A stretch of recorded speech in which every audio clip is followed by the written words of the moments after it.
Sa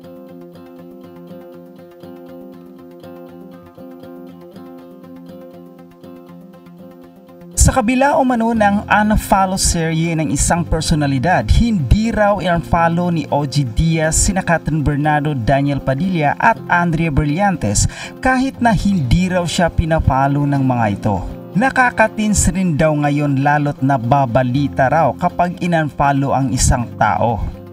Matatandaang nag-ugat ang pag-unfollow ng ilang celebrity friends kina Daniel at Andrea dahil sa isyong pinakawalan ni OG hinggil sa sitsit sa kanyang palihim na nagkikita raw sina Daniel at Andrea. Unang napabalitang nag-unfollow si Catherine kay Andrea at makalipas ang isang araw, nag-unfollow na rin si Andrea kay Catherine.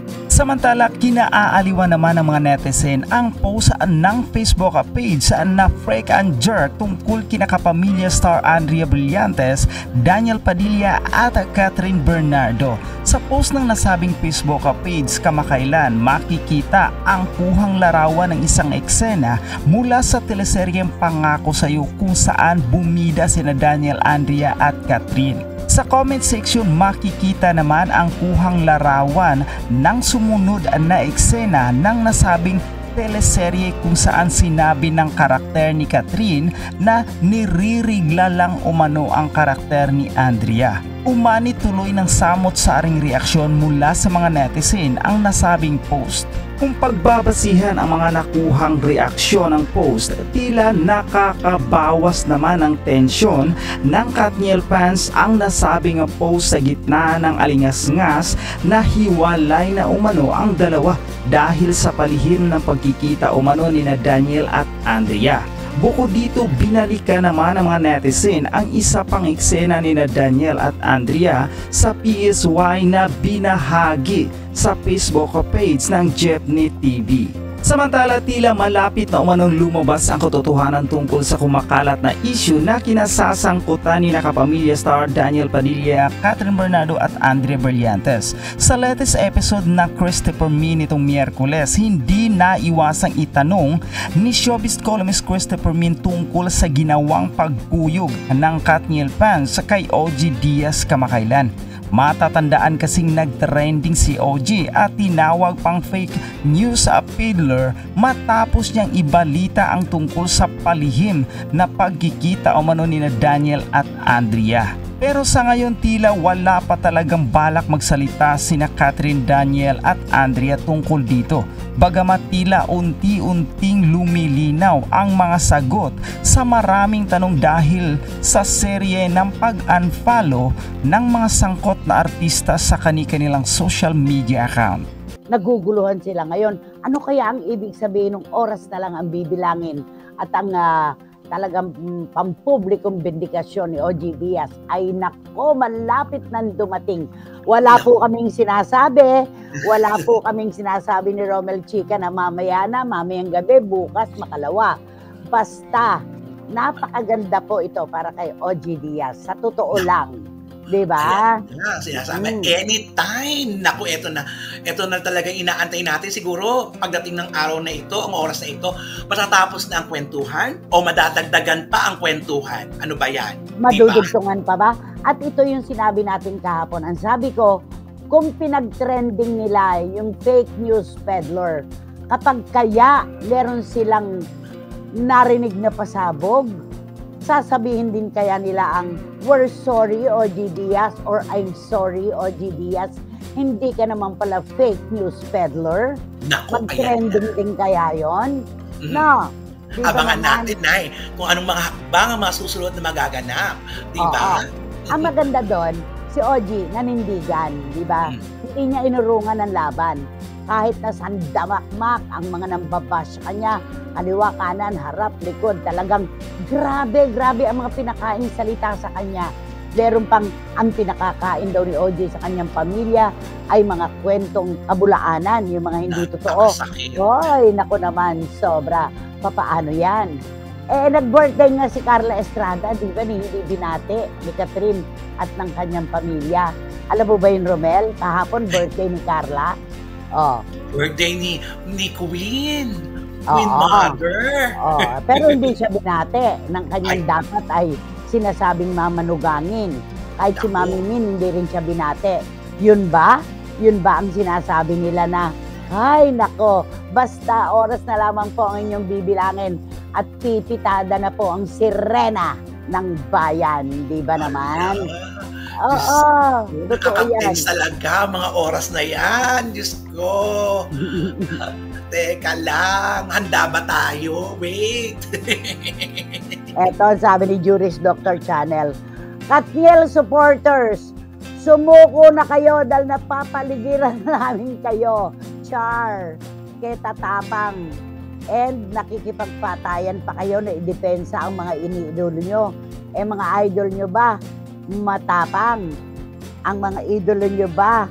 Matapang din ba silang ibahagi ang tunay estado nila?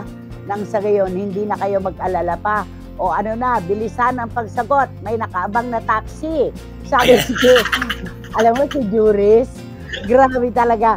Showbiz na siya sa Amerikano. Talaga, alam niya lahat ang mga issue. Walang nakalulusot. Alam mo talaga, ang mga supporters natin, sila Wating-Wating, si Iram Lia, sila Miss Nags, diba? Ayan, si Juris, grabe. Lahat nakatuon talaga ang kanilang tenga at ang kanilang utak sa showbiz. Kagad yung iba, yung sila naman talaga abangers. Diba? Nakakatuwa. Ang nakakatuwa kaya sila nakakapag-comment ng ganyan kasi alam nila yung kwentuhan natin dito. Kasama sila, kaya yung ikot ng storya, alam nila. Diba? Eto naman ang komento ni Philip Villanueva. Ihanda na po ang medalya. Si Papa Ogs ay ever since hindi nag-rely sa fake news. Love you po. Salamat, Philip Villanueva. Ayan. Ayan. Hala, kaabang-abang punay. Sana soon para matapos na at magkaalaman na kung sino ang nagsasabi ng totoo. Sabi ni Marichu, Formasyon Espiritu. At eto ang sabi ni John, hindi na naman masarap ang kanyang kinain. Ang sabi. Anong sabi na? Sabi niya, congratulations, OG Diaz. Inaabangan ko ang pagputok ng sirena sa buong mundo. At inaabangan ko rin kung paanong hahagulgol ang mga taong kung husgahan ka ay parang katapusan na ng iyong mundo. Tingnan natin ngayon kung sino nakatayo at sabi mo nga na kung sino ang bigla na lang dadapa. Yun, nako ayan. Nako John, malapit na. At si Paulo Ubalde ng Vira Catanduanes, kahit binabagyo, kahit inuulan, isa lang ang sabi niya, yang mga Katniel na yan, at chuchuchu, hindi ko babanggitan anak ha, hindi ko babanggitin yung mga salitang ginamit mo ha. Okay, at sabi uli ni Marichu, kanino po kaya ang huling halakhak? Diba lagi si Ojo mahalakhak sa kanya mga vlogs, no? Ayan, mahalakhak siya palagi. Abangan na natin ang malakas na halakhak. Ano masasabi mo, nag-birthday si Queen Mother? Hindi man lang bumate, samantalang dati-dati, mahigit na 1 dekada, kung magbatean sila, parang wala nang bukas, di ba? Oo, at saka magtataka ka. Hindi lang ako, lahat po tayo na mga avid fan na sumusuporta dito sa Katniel, magtataka ka, bakit sa kapila ng ganitong kwentuhan, may hindi pagbate kung talagang wala. Diba? Kung walang nagaganap, kayo din naman na nagbibigay kasi ng senyales na talagang patungo doon ang senaryong ito. Kung yun ba naman, nag-uusap-usap kayo at kung gusto nyong ilihim, huwag kayong magpahalata ng ganyan, di ba? Kung pwede na maidaan yan sa magandang pakikiusap, magandang pag-uusap, sa positibong paraan, di ba? Yun. Okay, eto pa, isa pa, pahabol ni John. Ayan, eto. Ano kaya ang gagawin ni Papa Ogs?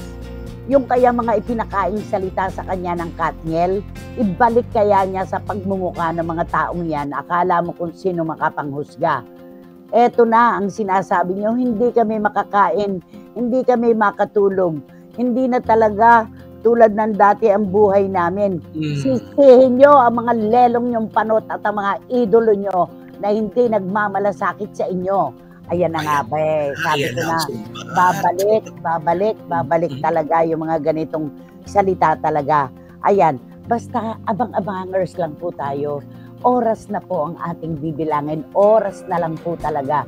At kung kailan sasabog at kailan pipitada ang sirena, mag-abang-abang na kayo. Dahil Naku, oras ha. So mamaya-maya na to, minuto na lang yata ang pag-usapan natin.